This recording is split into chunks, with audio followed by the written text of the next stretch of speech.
Hi, everyone. Welcome to the SAR Human Rights Collective at UBC event on academic freedom in Canada. Apologies for any technical glitches that people had trying to get into the room today.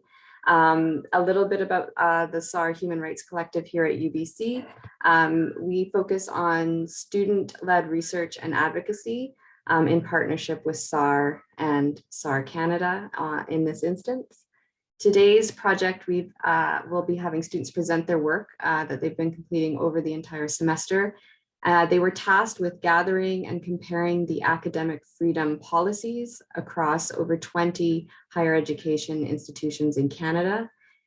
They were asked to, after compiling these, analyze them, compare them, and think about which similarities and differences were of note and the implications of those for protecting higher education in Canada. So the students have been busy compiling all this work. There's a written report that accompanies this presentation. So if you're a stakeholder from SAR or SAR Canada or UBC who is able to join us today, we also have a written report that if you get in touch with myself, happy to discuss that with you. But there will be time after today's presentation for people to ask questions afterwards. So if you can just hold your questions until afterwards, there will be a formal Q&A opportunity at the end of today's session. So without further ado, I'm going to hand it over to our students, and I'm going to hand it over to Marion first. Thank you.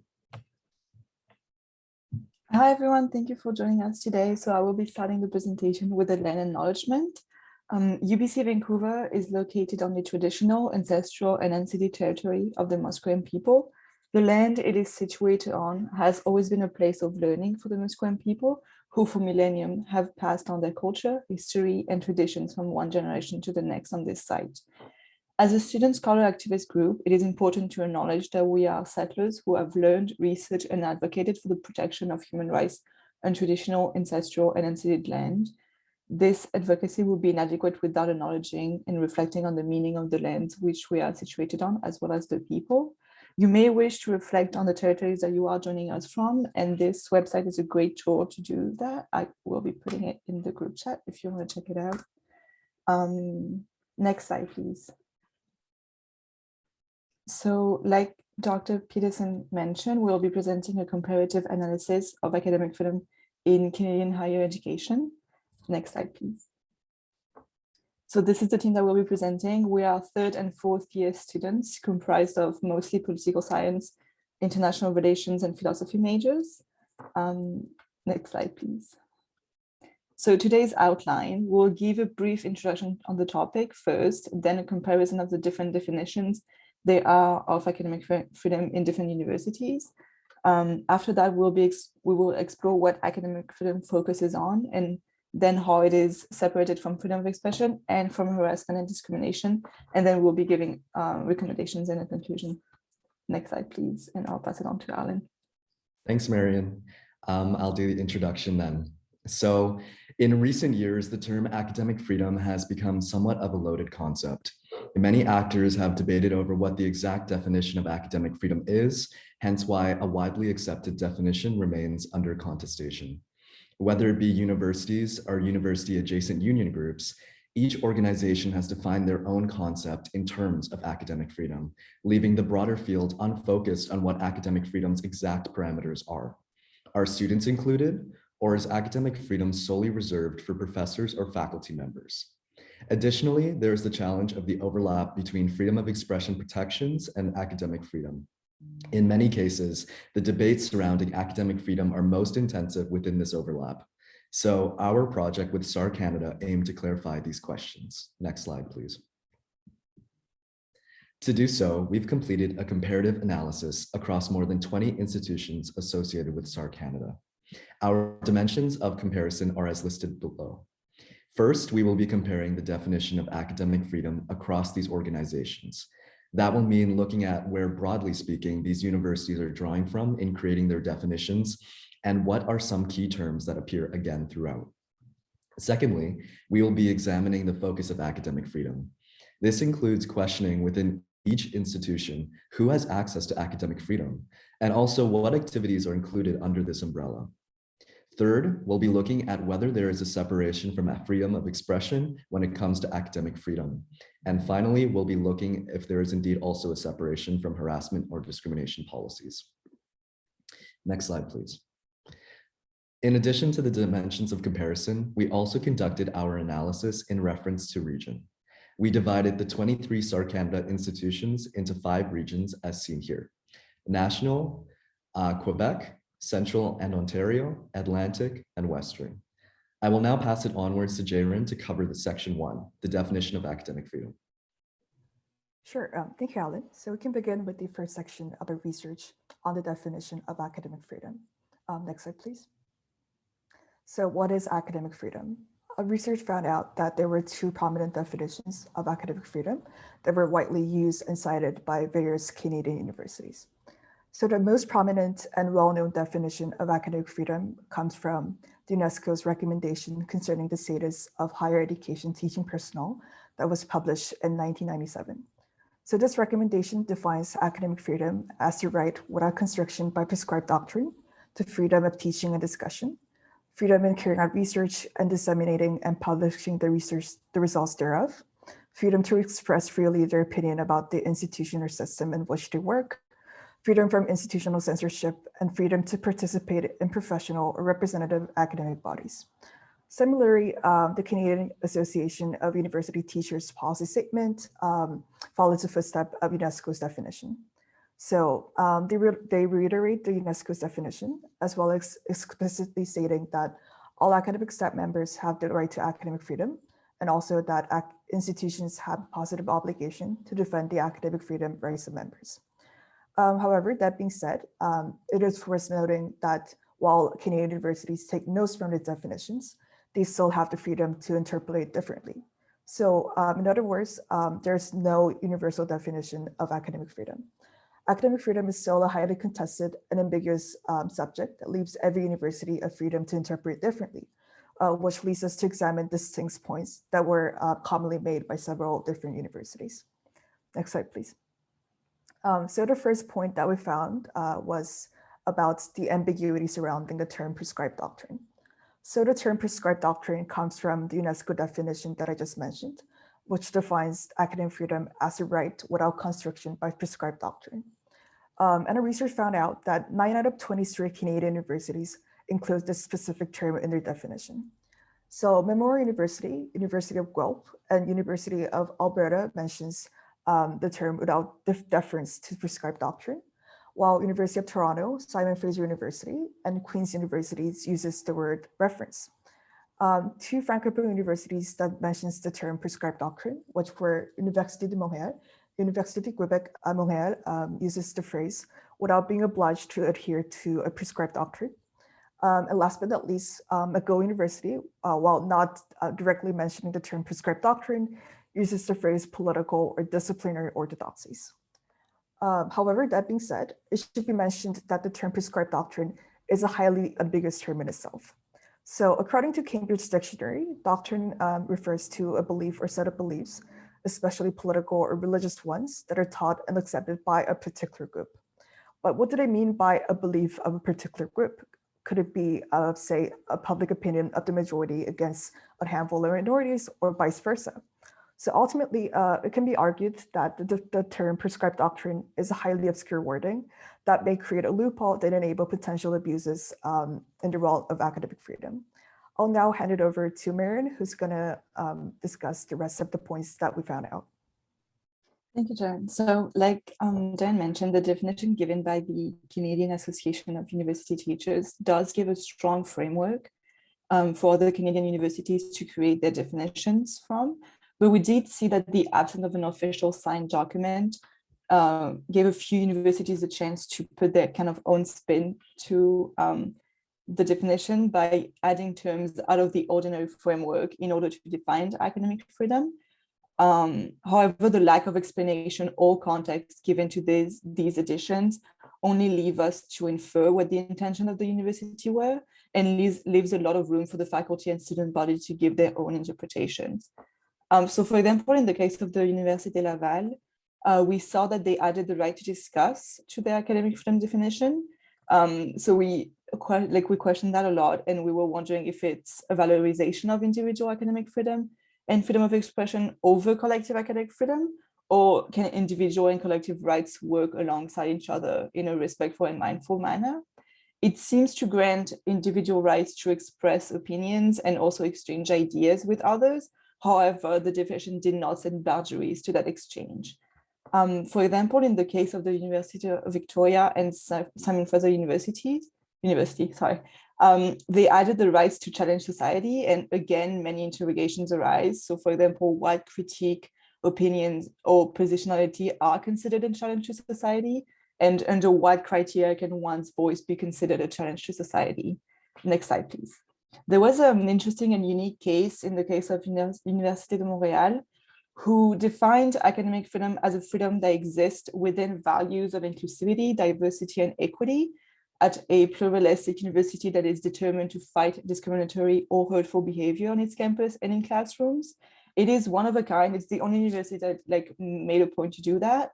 It's pretty progressive, and it uses an intersectional lens to define academic freedom. However, as it is part of a practical guide meant to be implemented from now until 2023, we are still waiting to see how these values will be implemented in practice and in the classroom. Thank you. Next slide, please. And so for our next section, we are going to discuss the focus of academic freedom. And we will start doing this by answering the question of who is included in these academic freedom policies. So through this comparative analysis, it is revealed that from the 23 higher education institutions in Canada that we examined, only 8 explicitly extend their academic freedom policy to students, while the rest limit academic freedom for faculty members. As a comparison, we can see here on the top right of the slide, 2 universities in Western Canada. We have observed that the University of British Columbia has the most extensive inclusion of academic freedom, explicitly stating their policy will apply, in quotation, not only to the regular members of the university, but to all who are invited to participate in its forum.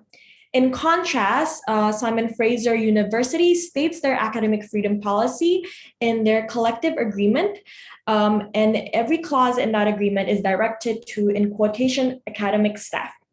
Now, the consequences of this is the way in which denying students adequate protection implicitly undermines a student's ability to generate work that is significant enough to be notable or revolutionary in academia. Hence, the exclusion of students from academic freedom policies is harmful in fostering their potential, since they are confronted with larger barriers in their academic pursuits. Lastly, an important thing to note is that there exists a gray area in which individuals might not fit perfectly within the category of student or faculty member. For example, I have included here the example of an undergraduate teacher's assistant, which has an obligation to teach and they get paid for it, and yet they still qualify fully as a student. So then we are left wondering how much is an undergrad TA covered or protected for their academic freedom. And next, to discuss what is included, I will pass it to Nicole. Thank you. So moving on to, as Alir mentioned, is what exactly is included. So establishing which actors are explicitly recognized in academic freedom policies becomes a question of what particular actions are preserved under said policies. So according to the 1997 UNESCO Statement of Academic Freedom, the scope of acknowledge and protection action can be broken down into 4 basic pillars. So you have the pillar of carrying out research, disseminating and publishing results, expressing opinion about the institution, and participating in representative bodies. So most of these actions, all of these actions are highlighted within most of the universities that we have explored. However, if we can move on to the next slide, please. So as I mentioned, most of these pillars have been mentioned within most of the universities. However, we recognize as students that this tends to be a reactionary response that leaves room for vulnerability. So employing a universal definition of academic freedom to address the various institutional aspects has the potential to close this gap. The CAUT incorporates the UNESCO definition of academic freedom, but also advances the definition into narrower areas of university life. So as we can see, it includes areas such as artistic expression, respectful workplace policies, and the assignment of student grades. These particular areas we do not see mentioned within other university policies, ultimately leaving it a vulnerable gap. And moving on to the next subject. So for this dimension of comparison, we analyzed freedom of expression with academic freedom. For this presentation and the report, expression and speech are used interchangeably, but we will refer to expression more often as it is the legalized right here in Canada. So for our analysis, we looked at two aspects. The first is the mention of freedom of expression in academic freedom policies. This aspect was divided into two categories, implicit mention and explicit mention. All institutions had an implicit mention to some degree. This meant that academic freedom policies contained the right to disseminate without interference in the academic setting. Some institutions, as you can see in the graph on the right, about 30%, had academic freedom policies that explicitly use the terms expression or speech. An example is shown in the McGill Statement on Academic Freedom. With explicit mention brings an issue of conflation. If freedom of expression is included under academic freedom and not distinguished, as discussed in the next aspect, it can be difficult to separate these two freedoms. So for the second aspect, we analyzed the actual separation of freedom of expression from academic freedom. Separation was divided into three categories: no distinction, limitation stated, and clear distinction between the concepts. No distinction meant there was no reference to either policy. This was usually found from institutions without distinct freedom of expression policies. Limitation stated meant that institutions had freedom of expression policies, and in that policy, there was a statement that said that this policy was not intended to amend or qualify existing academic freedom policies. For clear distinction, this was when institutions actually defined and stated the difference between academic freedom and freedom of expression. This was seen in only two institutions in the West, Mount Royal University and UBC. As you can see, this distinction was rare despite the continuing confusion between these two freedoms. It's important to note the necessity of this distinction as it helps inform institutional response when these freedoms clash. I will pass it on to Alan, who will discuss more about this with the following case study. Thanks, Crystal. So a case study of how a university attempted to define the line between academic freedom and freedom of expression is shown here, with the events in September of 2020 at the University of Ottawa. The background is a professor at the University of Ottawa used a racial slur in the context of explaining the reclamation of such slurs by certain groups. And following a student's complaint, said professor was suspended. Following the suspension, 400 professors from Quebec signed a petition opposing the move from University of Ottawa, titling the petition, University of Ottawa Bans a Word. In response, the university created a committee with the explicit goal to clearly define academic freedom and freedom of expression. The committee was created in consultation with the university. The president of the University of Ottawa asked a retired justice, the Honorable Michelle Bastarache, to chair a committee on academic freedom. The committee, chaired by the Honorable Michelle Bastarache, was also consisted of 5 University of Ottawa professors. And one finding was that the freedom of expression and academic freedom had to be defended, but not at the expense of marginalized peoples. Next slide, please. More findings included the concession that there is no straightforward solution to resolving the dilemma the university faced. Each case must be analyzed within its context.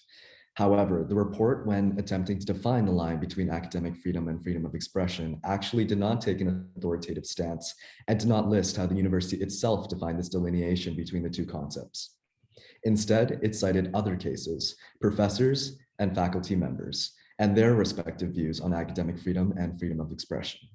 But the strongest attempt to define the parameters of academic freedom was when the report cited Professor Craig Forces deferring to the Universities Canada's definition, saying academic freedom must be based on, quote, reasoned discourse, rigorous extensive research and scholarship, and peer review, and applicable standards. In his view, academic freedom ends at private activity, and freedom of expression rights would then step in and protect speech. I will now pass it on to Maria to cover section 4. For the fourth part of our analysis, we look at the separation of policies between academic freedom and harassment and discrimination.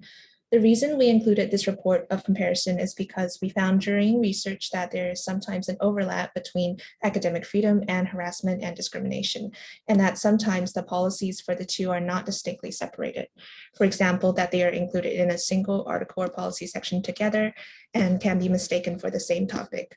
So we are concerned with whether academic freedom is distinguished or explicit from harassment and discrimination. Let's go on to the first slide. We divided regions into East and West and also by language and looked for the trend and difference between universities in this area of analysis. Here's a graph illustrating the separation of harassment and discrimination across various areas. We can see that compared to Eastern and Central English-speaking universities, French universities and Western English-speaking universities usually don't put harassment and discrimination together with academic freedom. We also see a clear trend that Canadian universities usually distinguish between the two concepts, that while 9 universities don't mention the two together, only 2 of the 23 don't separate or distinguish harassment and discrimination from their policies on academic freedom, and the 2 being University of Toronto and Western University. And let's look at the next slide. So in our results, we find that Central and Eastern English-speaking universities mostly mention and separate harassment and discrimination from academic freedom within the faculty collective agreement. University of Winnipeg is a paradigm that uses different articles to separate the two concepts. And at the opposite end, we have Western University, which gives no mention of harassment and discrimination policies and does not give any statements distinguishing academic freedom. And the University of Toronto mentions harassment and discrimination in its freedom of speech statement, but does not provide explicit separations from academic freedom. And these two can be seen as outliers in our analysis. Crossing over to the French-speaking regions, we find that French-speaking universities usually have entirely separate documents for policies on harassment and discrimination. And because of this, they typically don't confuse harassment and discrimination with academic freedom. Western English universities are similar in that they distinguish the two concepts, but usually don't put them together, while the National University of CAUT is more similar to the Eastern English universities in that they both include the two concepts together and provide distinctions to separate the two. Generally, we think that harassment and discrimination is separated from academic freedom and not a problematic factor for academic freedom. And with that, we move on to the conclusion of our presentation. So just to conclude this presentation, we have summarized several points that are important to ensure the best form of academic freedom based on the limitation of existing academic freedom policies that we discussed. First and foremost, the definition of academic freedom must be clear to ensure it is accessible to all members of the institution. Second of all, a comprehensive academic freedom policy should be one that is inclusive to every member of the institution in order to prevent limiting the prospect of knowledge production from any group.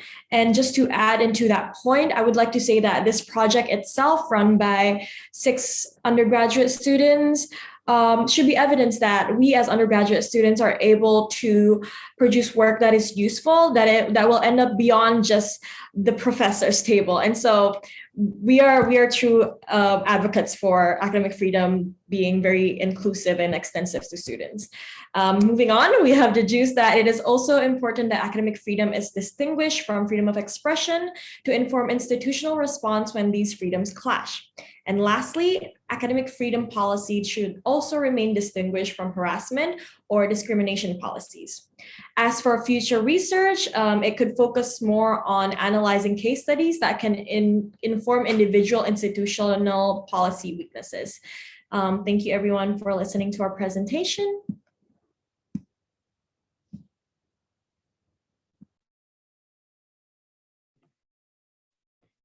Thank you. Oh, there we go. Thank you very much to the students for their presentation.